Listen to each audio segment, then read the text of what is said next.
Sunday Swings live show. I'm a little early tonight. I'll explain more when we get people on. Asking if you're tuning in tonight. Share the show, retweet the show, grow the show. I appreciate you watching. I appreciate you sharing.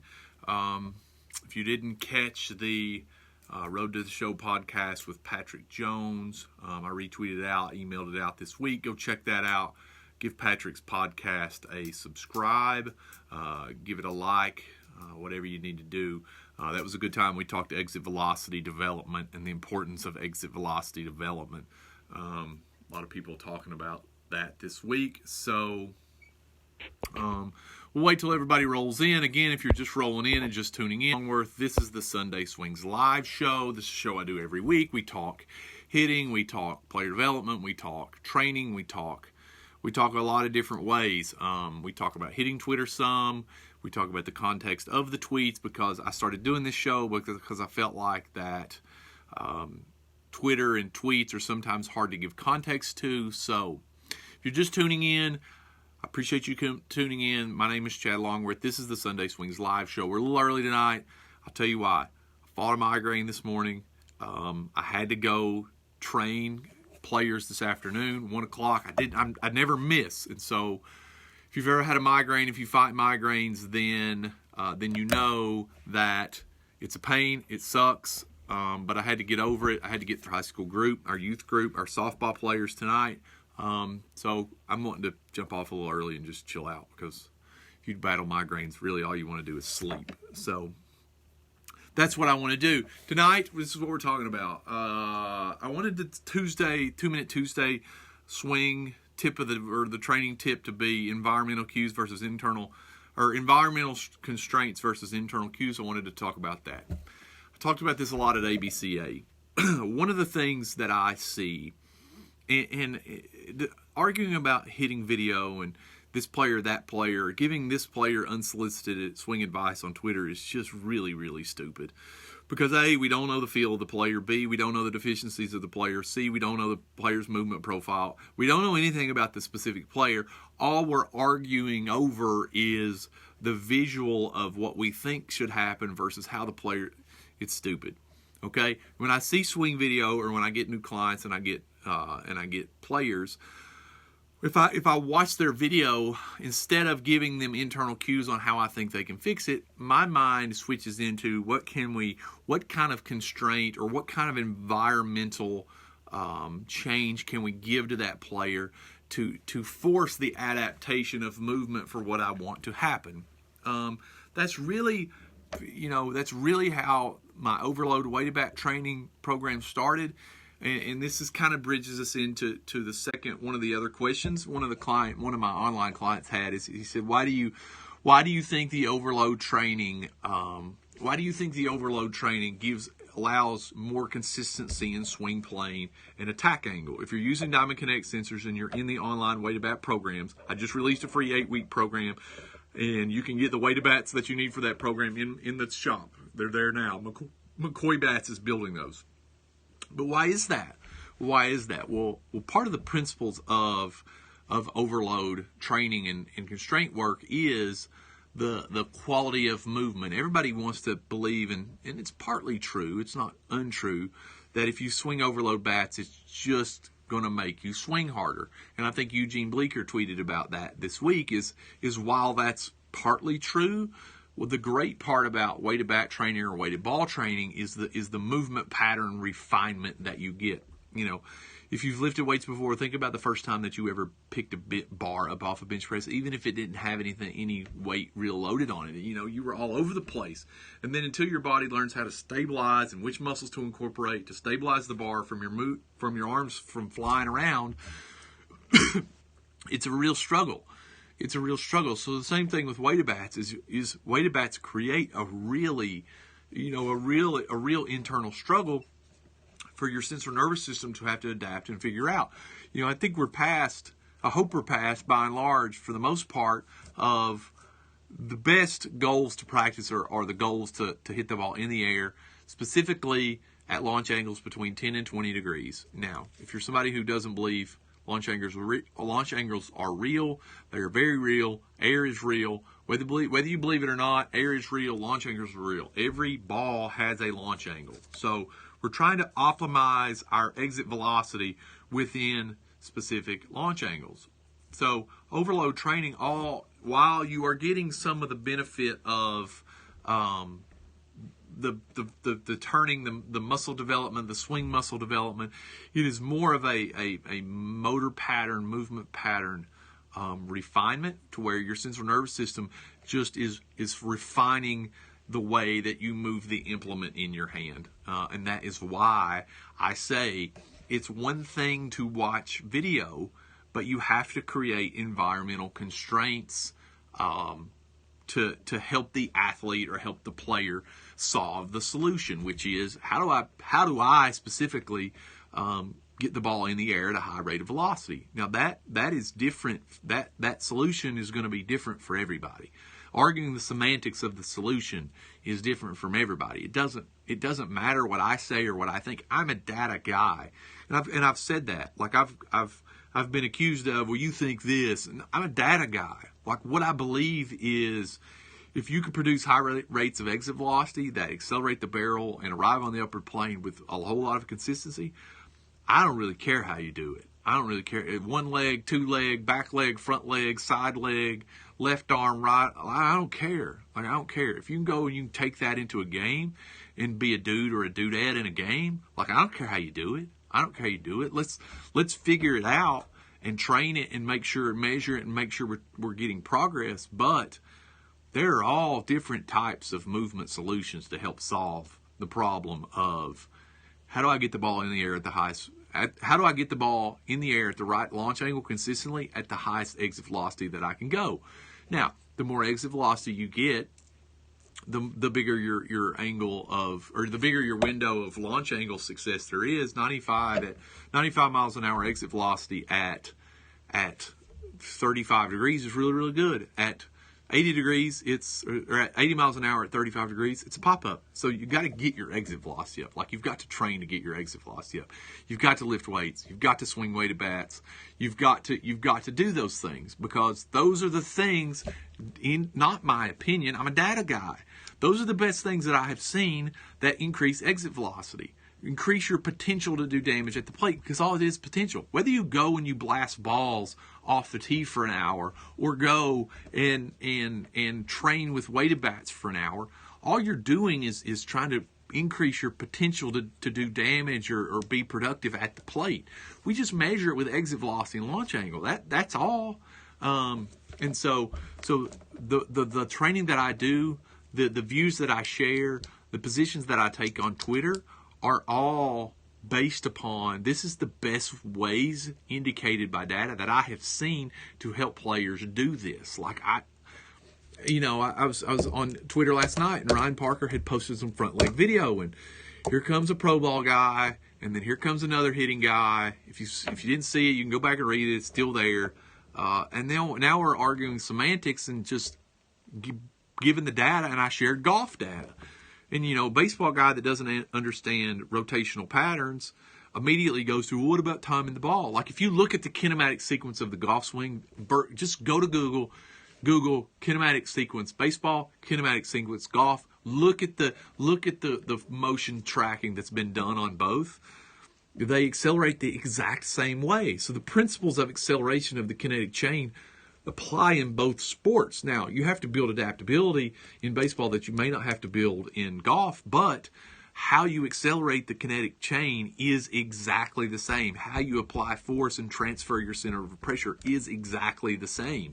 So they're both relevant. And then the guy slides into my D. Here's what I don't get. There are a lot of these guys that don't like what I do. For whatever reason, they don't like what I do. I have never in my life, and would never in my life, including Teacher Man, okay, encourage anybody to not work with somebody. Like, if you believe that guy's going to help you, work with him. If you trust him, and work with him. Now, I would prefer that you work with people that are going to use numbers and data as feedback. They may not put a lot of program design behind it, but I would prefer you use guys that are going to use numbers as feedback, but I would never slot. And then he said, "Well, I didn't mean to send it to you." Well, you mean to send it to somebody. You meant to send it to somebody. And if you are a hitting guy on Twitter, messaging people, discouraging them from working with guys, I don't know what you want me to say. I don't know what you want me to say. Like, I don't know how it got to that. I share my views. And the guy said, "Well, you're all the time pointing out." I don't point out people are wrong. Like, I just share my points of view. If you can't accept my points of view while talking about your own points of view, then that's your problem. Like, I don't care. Like, I don't care that he sent me that. It's just a bad look. If you are sliding into people's DMs, discouraging to stay away from, like, I would never do that. Like, I talk to guys that work with Teacher Man. Like, and not to bring him up, but like, I don't care if they work with him. Like, I don't care who you work with. Like, I do not care. If you want information, if you want data, if you want numbers, if you want measurable tools, that's what I do. If you want semantics, or if you want, Guru Guy to break your video down or whatever, that's fine too. But whatever, like, do whatever you feel like you got to do to help your own career. You only got one career. That's the funny thing about the difference really between golf and baseball is there's only 125 tour cards, and golfers are looking for every single. Baseball guys, I mean, they're still arguing between this guy or that guy. Wouldn't it be beneficial if you don't have a data guy to find a data guy? Wouldn't it be beneficial for a guy to help you with tools, data and measurement tools, to help you understand statistically, from an analytic standpoint, is my swing am I doing what I need to do? Am I training it the way I need to train it? Am I building systems of adaptation that are going to help me adapt in real time in a game? Is my positioning okay? Is my loading efficient? Like these are all questions that if I were a player today, I would be seeking out the opinions of guys. I would want numbers guys, because I don't want guys that are just guessing, because if you aren't using data and technology in today's time, you're doing nothing more than guessing. Now, it may be very educated guessing, but it is guessing. Make no mistake about it. It is guessing. Hitting guy can disagree with that. Like, oh, you don't need the numbers. That's fine. You may not, but I do, because I want to know exactly the deficiencies that players have. So then we can go back to the beginning of what kind of if a guy has deficiency in these movement patterns or these numbers and statistics, what kind of environmental constraint or what kind of systems can we build to help him improve those things? Because it's one thing to say, look, man, you need to supinate earlier. You need to your arms externally rotating, your bottom hand supinating too early. Like, it's cool to say all that stuff, but what is that really helping the player in real time? Like, I get that. I get that off of a tee, you can improve that. Or in front toss, you can improve that. But when the game becomes fast and fastballs start flying at you, then what kind of reactionary things are you going to have? Like, what kind of systems have you built to help you react in the most efficient way possible? Because I can tell you, if all you ever are relying on is internal feels and internal cues off of ball sitting still, when the ball starts flying at you at 90 miles an hour, you can throw all that stuff out the window, because your body's going to naturally organize the sequence in the best way that it sees fit to achieve the outcome. Like, I promise you that. So we can argue semantics off of a video on Twitter of a guy hitting off the tee or off front toss and say, well, he didn't do this, he didn't do this. Like, he may do it in a game, honestly.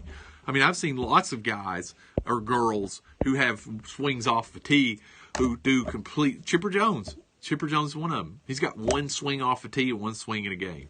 Like, I'm not that lucky, and probably you aren't either. But most people need to kind of practice in the way they feel, practice dynamically, move dynamically, adapt in real time, build real struggle into practice, weighted back training, in load, knob load, barrel load, under load, long bat, short bat, fat grip. Fat grip in, I mean, we've got bats upon bats upon bats just to help the player build better movement solutions to adapt in real-time fastballs at real-time speeds, 85 to 95 miles an hour. I mean, we hit fastballs, like we hit fastballs as much as possible, shot out of a machine at 85 miles an hour. So I would encourage you that if fastball training, not reaction time training, but fastball training, balls at game type speeds is not part of your routine. It needs to be. It needs to be, because the game is played at real speed, at real time. And we can argue the semantics on Twitter all day about this swing or that swing, the yada, yada, yada, yada, yada.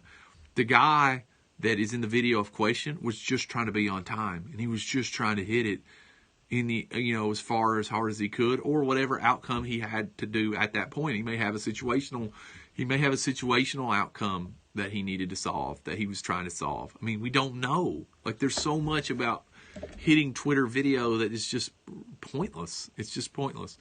The front leg video, I was just offering my point of view about center of pressure, center of mass. It's relevant in golf. It's relevant in baseball, how you transition your center of pressure, how you load pressure into your back foot without weight shift. A lot of the baseball discussion is about weight shift. It's not about weight shift. If you see lateral weight shift back or forward is a time killer. We got to build force and pressure into the ground underneath your back foot. Transition your center of mass to move the pressure to your front foot, to launch your swing, to get your pelvis accelerating. So then your front leg can stabilize and decelerate your pelvis, so your kinetic chain can go. Your kinetic chain, kinetic sequence can happen as efficiently as possible, to get speed out the barrel, to get the ball out as fast as it can go, so that you can mash in real time. I mean, there's just not a perfect science to it. We try to train that sequence. We try to build a more dynamic sequence using constraint position, foot constraint positions, grip constraint positions, back constraints with plus 50, 50-ounce bat, 60-ounce bat, offset foot positions, face-up foot positions, right one-leg foot positions, two-leg foot positions, open foot positions, closed foot positions, cross grip, split grip, jump backs, roll-ins, whatever the constraint that we're trying to build with, whatever bat we're trying to build it with, to build a better and more dynamic kinetic chain is what we're trying to do. If we can do that, and then we can get it to apply it to a fastball, then I feel good. And we're all the time, we're measuring this, we're tracking this. We use exit velocity, we use launch angle, we use diamond kinetic sensors. We're going to be getting 4D motion capture to measure angular hip velocity, shoulder velocity, kinematic sequence. All these things that are used in golf are excellent tools in baseball. And I don't know why the kinematic sequence of golf and the kinematic sequence of baseball is exactly the same. So what is relevant, and I challenge you, what is relevant in the acceleration of a golf club, specifically a driver, is relevant to baseball also. I mean, it's rotational speed, it's rotational velocity. Quite frankly, what is relevant in swinging a golf club is relevant in throwing too. I mean, it's rotational mechanics. So it's all the same.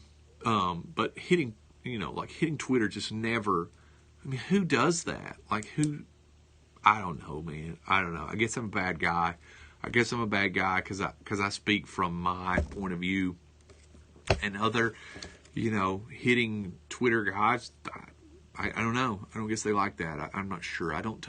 Quite frankly, I'm not there to please them. I mean, there are plenty of great guys on Twitter that don't need my approval, or I don't need their approval or whatever. I'm here on Twitter and on the internet to serve, quite frankly, to serve people that need or want help.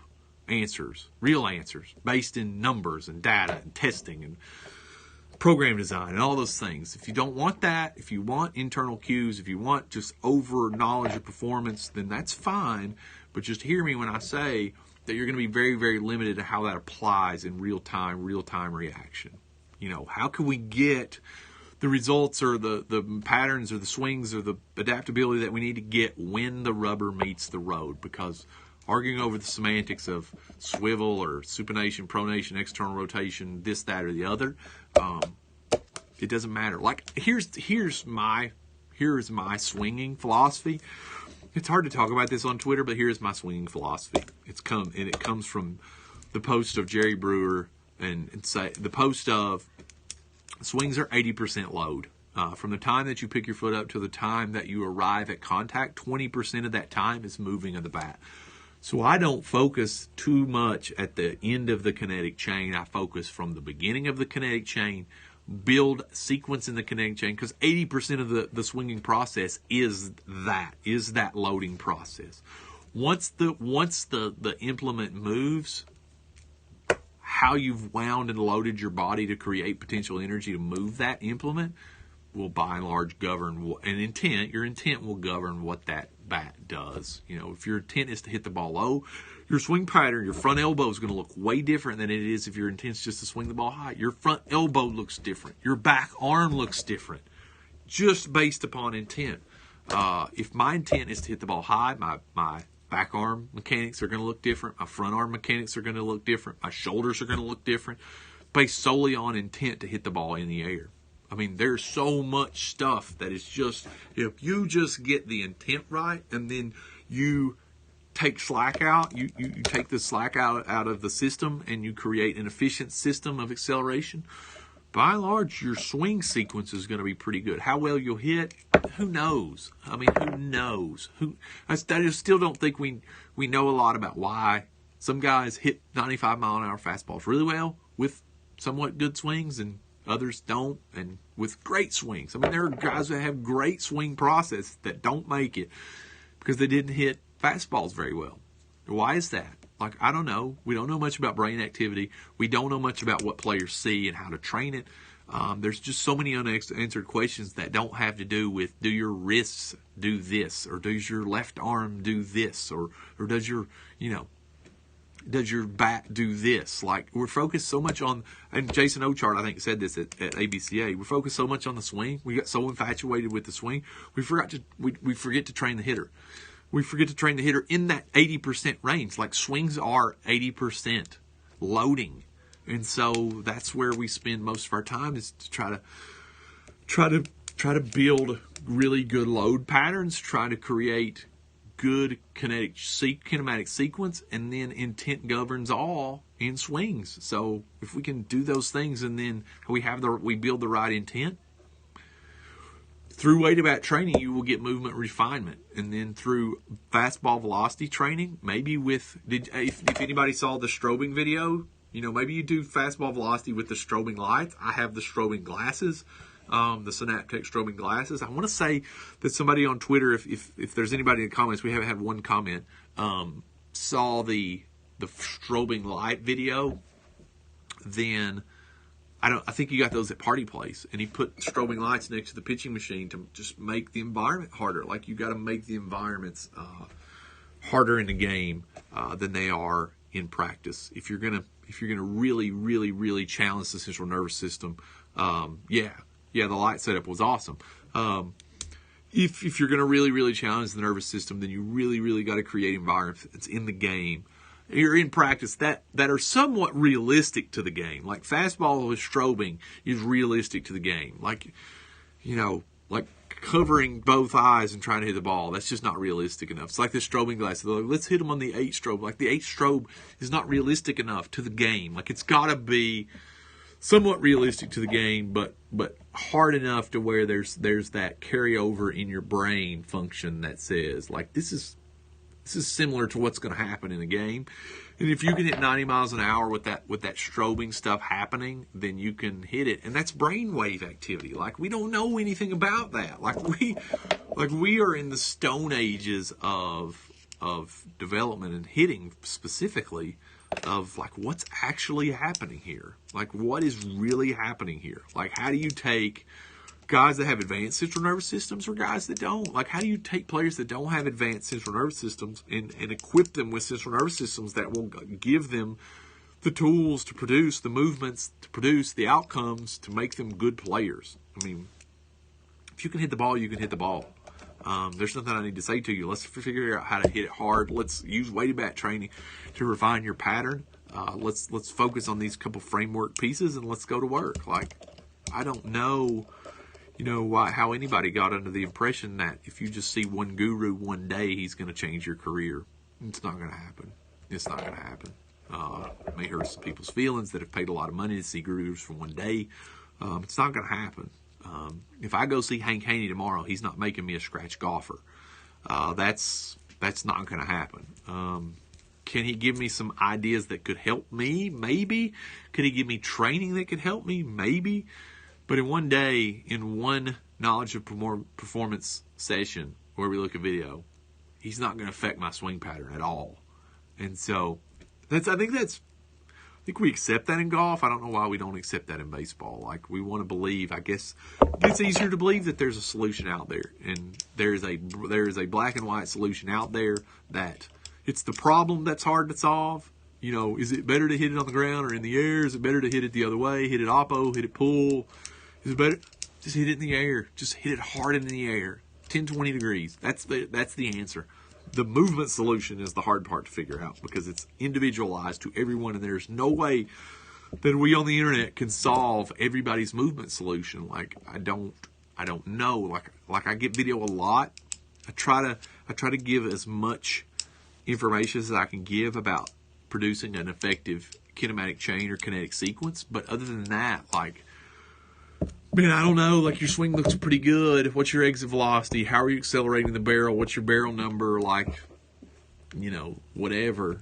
Do you hit fastballs? Do you not? I mean, you know, I get a lot of video from a lot of kids who hit fastballs fine. They just hit them low. They want to know how to hit them high. Launch quickness is not going to help you do that. Like, you got to figure out how to build sequence to get depth, to create separation, to resist the turn, to stabilize against the linear move and the rotation of the lower. Like, you got to figure out all those things to get the ball in the air, because some people hit the ball fine. They just want to know how to hit it higher. And how do I build consistently to hit the ball higher? And so that's what I do. I don't have a black and white swing philosophy. What do swings do? I don't think it matters much, to be honest. I think you've got to build great loading patterns and learn to load your body correctly to rotate as fast as possible.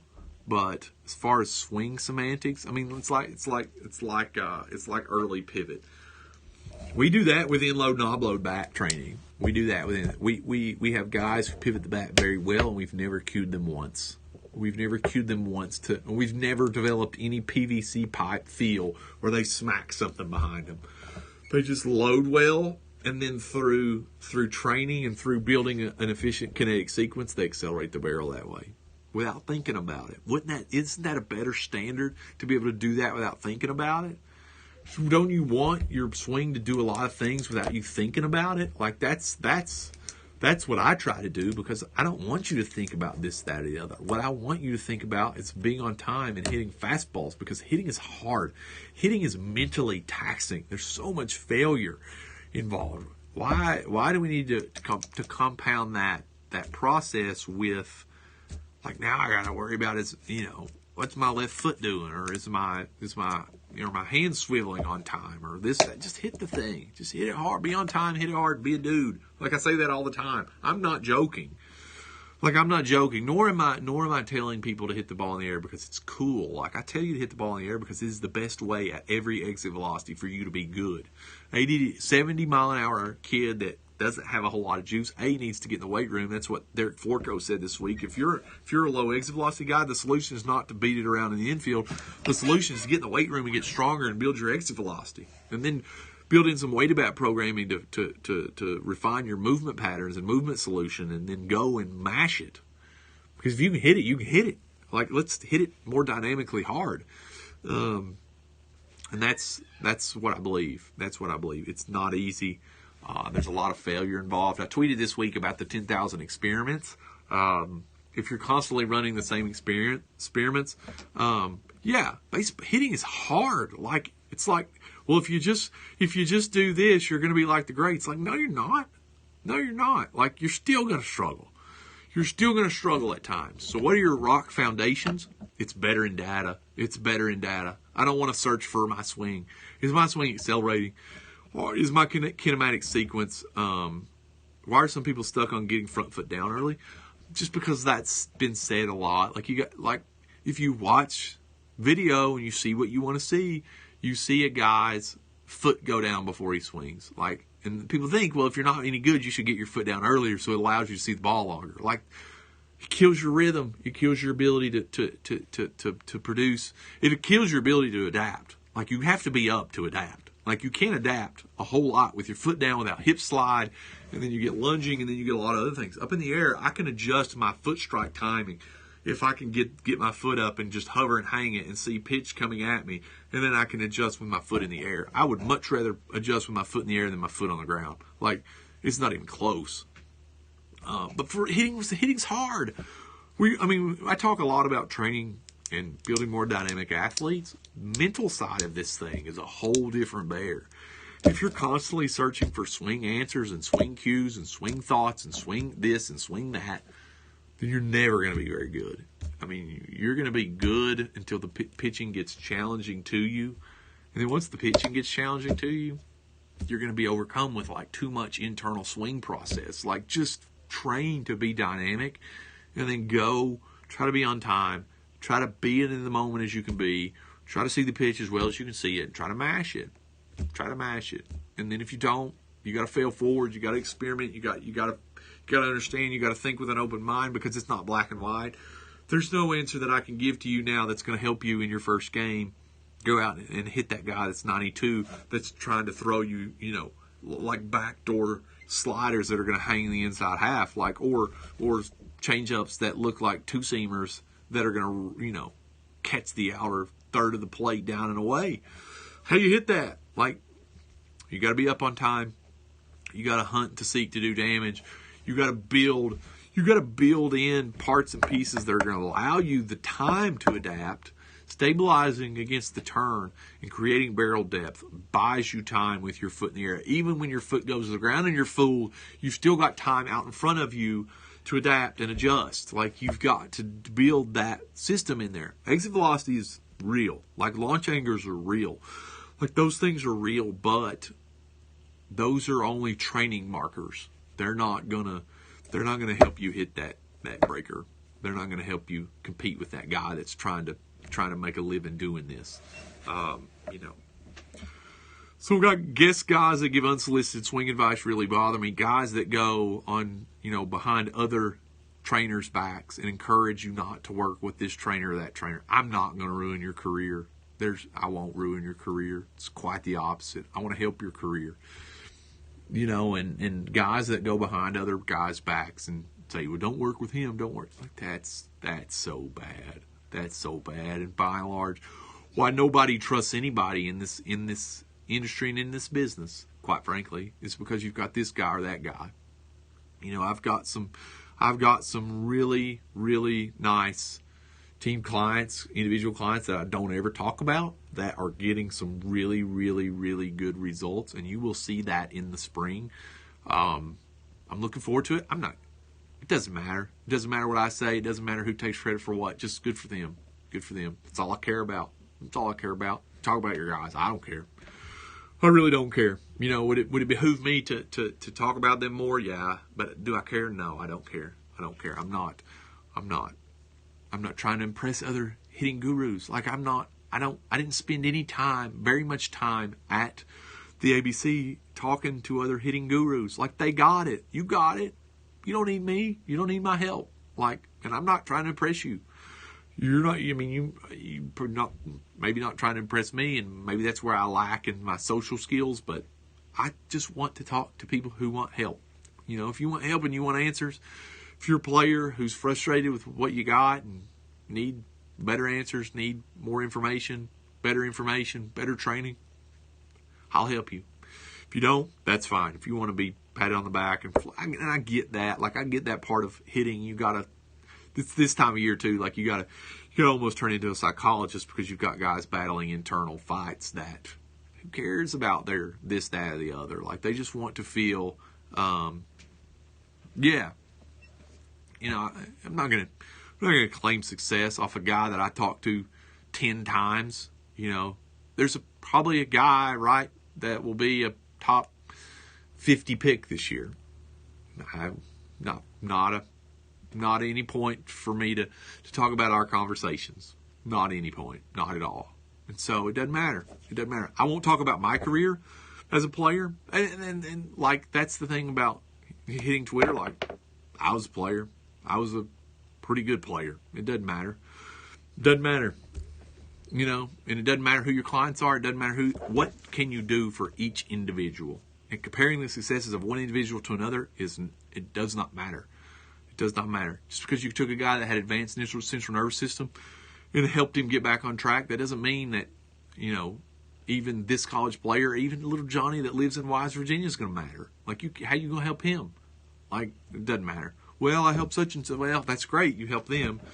But their success isn't relevant to the success of everyone else. And so that's the way I feel. And I will never slide into anybody's Twitter DM and discourage them from working from anybody. If you got a guy and you believe in a guy, great.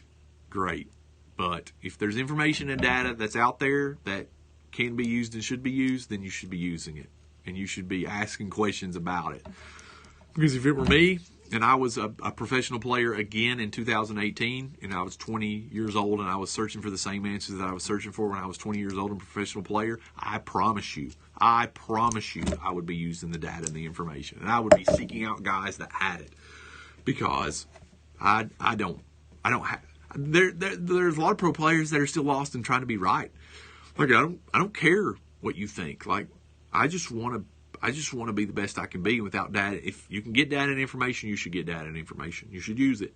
I would use it if I was a pro player, again, drafted at 18 years old out of high school. I was drafted at 18 years old out of high school. I would use it. If it was available, I would use it. I would find guys who would use it. Yeah, Kevin. Kevin King, the guy that just commented, his son is going to be a stud. Wait and see. So, are there any other questions? Are there any other questions or concerns? I got on a little early tonight. Had a migraine this morning, fought a migraine, went to work. I don't miss work. I do not miss time in the cage. I do not miss players. I do not miss days for anything. It would take a lot for me to be blasted out of there. So I fought that, took that down. I don't know if you've battled migraines or not, but when you have a migraine, all you really want to do is just lay down and go to sleep, and that's really what I want to do. So I jumped on a little early tonight, 40 minutes. I hope I answered your questions, gave you context. Environmental constraints versus internal cueing, more knowledge and performance is not it. I see video, I see swings problems, and I try to figure out how we can build environmental solutions to help the player movement, adapt his movement to what I think needs to happen. I don't tell them they need to internally rotate or supinate or anything on time. I just say, all right, what bat weight or what constraint or what position or what grip or what feel can we create to help them do that? And then they do that normally. Normally in the constraint that we can build for them, they do that. They do what I need them to do without me saying a whole lot, without me being overly preachy and overly knowledgeable about what it is, because I'm not here to make players or other coaches feel stupid. I'm just here to help them be better. So environmental constraints is the best. A lot of people just talk about hitting just to sound smart. I'm not smart. I don't have to be prisoner to be prisoner to being smart, because I'm not smart. I've only arrived at the solutions I've arrived at because I've done all the wrong ones. And so don't do this, and this. Don't step on these landmines. You'll be fine. The free weighted bat training guide, I got to put that plug in there. The free weighted bat training guide is available on my website. I got the McCoy Bats Underload, Overload bat system, simple bat system. It's not the progressive way. Add weighted bat training to your preseason hitting program if you're a coach or a team, and you subscribe to the Velo Lab online. There are several clients now that I'm helping, high school, college coaches, travel ball organizations, help them team design, practice design, implement weighted bat training into their team environment. So if you're in there and you've got that, or you want to be that, join the Velo Lab online program. It's going to be awesome. The people that we have in the spring are going to be really, really good. And so it will help them just get their players to the top of their potential, whatever that may be. I don't know. You don't know. Nobody knows what anybody can be. You don't have a crystal ball. And so don't pretend like you know what players can do. Any other questions, concerns, or regards? Again, I appreciate the people that joined in. If you watch the show, like the show, share the show. This is going to repost on YouTube. Hopefully we'll get into our 2-Minute Tuesday on YouTube. If you don't subscribe to me on YouTube, go just Google or go to Google, YouTube, search my name. You'll find it. All the previous episodes of the Sunday Swing Show are there. Hopefully they're going into podcast. I'm going to be on a podcast tomorrow night. I think it's recording, and then we'll release after that. Patrick Jones podcast, The Road to the Show. Go check that out. Subscribe to that. We talk to exit velocity development and the importance of that. Again, my name is Chad Longworth. This is the Sunday Swings live show. I have open DMs. You can shoot me questions on Instagram, Twitter, Snapchat, C-Long Baseball, everywhere. And I hope to catch you Tuesday. And I appreciate you watching. Thank you.